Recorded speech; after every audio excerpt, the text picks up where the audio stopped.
Halo semuanya, perkenalkan saya Nicholas Edmund, Teknik Komputer 2024. Perkenalkan, nama saya David Alexander dari Teknik Komputer 2024. Perkenalkan, saya Tubagus Davaiza Faris dari Teknik Komputer 2024. Perkenalkan, saya Valian Joshua dari Teknik Komputer 2024. Perkenalkan, saya Sabia Mirandri Putri Dira Rosya dari Teknik Komputer 2024. Dan hari ini kami akan mempresentasikan berpikir komputasional case study 5 Deciding Fire Station. Nah, apa sih Deciding Fire Station tuh? Kita bisa langsung deskripsi masalahnya.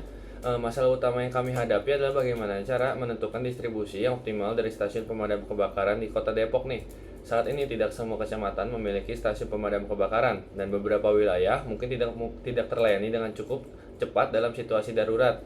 Tantangan kami adalah menemukan cara untuk meminimalkan jumlah stasiun pemadam kebakaran, namun tetap memastikan bahwa setiap kecamatan memiliki cakupan yang memadai dan layanan yang cepat, terutama di kecamatan besar yang memerlukan respon yang lebih efisien. Nah, tujuan dari studi ini adalah menentukan distribusi optimal stasiun pemadam kebakaran di seluruh kecamatan Kota Depok, sehingga setiap kecamatan memiliki cakupan layanan yang memadai. Kami ingin memastikan bahwa setiap wilayah memiliki akses cepat ke stasiun pemadam kebakaran, baik di kecamatan mereka sendiri atau di kecamatan terdekat, dengan mempertimbangkan ukuran kecamatan dan kebutuhan tambahan untuk wilayah yang lebih besar. Kami berupaya juga meminimalkan jumlah stasiun namun tetap menjaga waktu respon yang efisien bagi seluruh warga. Nah, selanjutnya tuh gimana sih cara kita mengimplementasikannya? Nah, kita ada 4 table of content, ada 4 pillar of computation, flowchart, pseudocode, sama big O notation. Nah, ini 4 pilar komputasional, ada dekomposisi, pattern recognition, abstraction, sama algorithm. Selanjutnya dijelasin sama teman saya.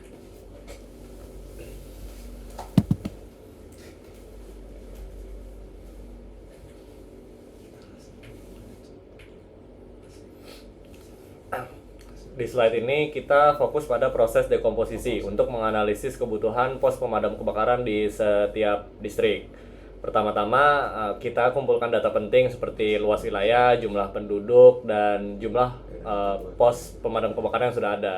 Lalu kita tentukan nih kriteria kapan sebuah distrik mungkin butuh pos pemadam tambahan berdasarkan batas wilayah dan populasi. Kita juga lihat pengaruh distrik tetangga supaya tahu bagaimana kebutuhan di satu daerah itu bisa saling berhubungan. Tujuan akhirnya adalah menentukan jumlah pos pemadam yang optimal di tiap distrik agar aman dan tercukupi.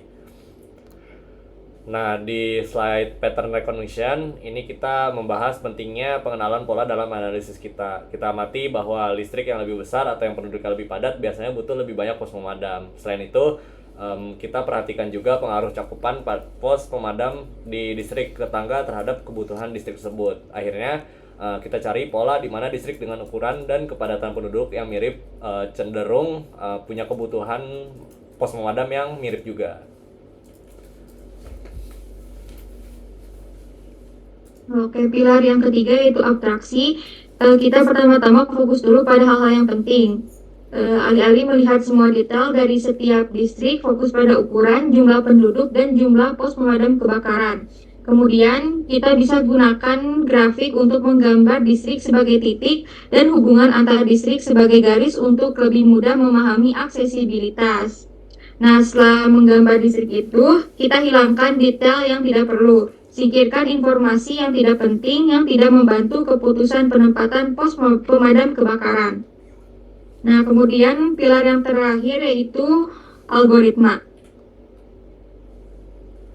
Yang pertama, kita input dulu distriknya, kita kumpulkan data tentang ukuran, jumlah penduduk, dan jumlah pos pemadam kebakaran dari setiap distrik. Nah, kita kalau udah dikumpulkan, kita urutkan distrik tersebut berdasarkan ukuran dari yang terbesar hingga yang terkecil untuk memberi prioritas pada distrik yang lebih besar.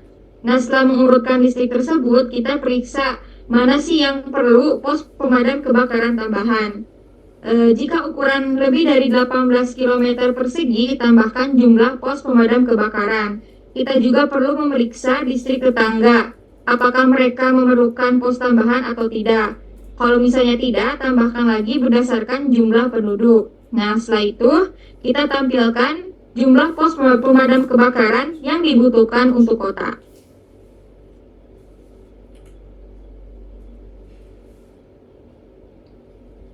Selanjutnya untuk flowchart. Jadi untuk flowchart pertama kita mulai dari start. Selanjutnya kita input untuk list yang terdiri dari nama, luas, populasi, dari kecamatan, dan juga fire station count.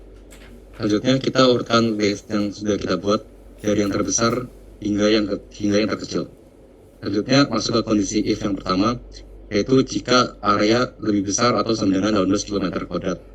Jika kondisi pertama menyatakan yes, maka jumlah fire station sekarang adalah fire station ditambah dengan 1. Lalu masuk ke kondisi if yang kedua, yaitu apakah populasi lebih besar dari 180.000 penduduk. Jika kondisi yang kedua menyatakan yes, akan masuk ke kondisi ketiga, yaitu apakah neighboring district atau di tetangga sekitar ada fire station yang kurang dari 1. Jika kondisi ketiga menyatakan yes, maka jumlah fire station akan menjadi fire station ditambah dengan 1. Kalau masuk ke kondisi terakhir, yaitu apakah masih ada sisa di list. Jika tidak, maka akan lanjut ke outputnya. Namun jika masih ada sisa item di list, maka akan kembali lagi ke kondisi yang pertama, yaitu jika area lebih besar dari 12 km². Lalu jika kondisi menyatakan no, maka kita cek di sekitarnya apakah di sekitar tetangganya ada fire station yang kurang dari 1. Jika iya, maka fire station akan ditambah dengan 1, dan jika tidak akan masuk ke kondisi terakhir, yaitu apakah masih ada sisa list di item. Jika tidak, akan lanjut ke outputnya, yaitu ngeprint optimal amount dari fire stationnya. Selanjutnya akan masuk ke bagian terakhir, yaitu M. Nah, sekarang saya akan menjelaskan pseudocode dari algoritma yang kita telah buat. Jadi, di line pertama, kita eksekusikan perintah start untuk memulai algoritma ini. Terus, selanjutnya, kita menginput sebuah list bernama district list dengan nama setiap kecamatan yang berisi area, populasi, dan jumlah stasiun pemadam kebakaran pada kecamatan tersebut. Lalu, buat setiap kecamatan di dalam list, kita periksa jika area dari distrik tersebut itu lebih dari 18 km². Jadi if district areanya distrik lebih besar daripada 18 km², maka kita akan menambahkan jumlah fire station count dengan 1. Lalu diperiksa apakah kecamatan tersebut memiliki populasi lebih dari atau sama dengan 180.000 orang. Dan jika kecamatan lain yang membatasinya sudah mempunyai stasiun pemadam kebakaran atau belum. Nah, jika iya, maka fire station count akan ditambah dengan 1. Dan jika tidak, maka akan dilanjut kecamatan selanjutnya yang ada di list. Nah, terus balik lagi, jika distrik area dari distrik tersebut lebih kecil daripada 18 km², maka akan diperiksa jika kecamatan tetangga yang membatasinya sudah mempunyai stasiun pemadam kebakaran atau belum. Jika sudah, maka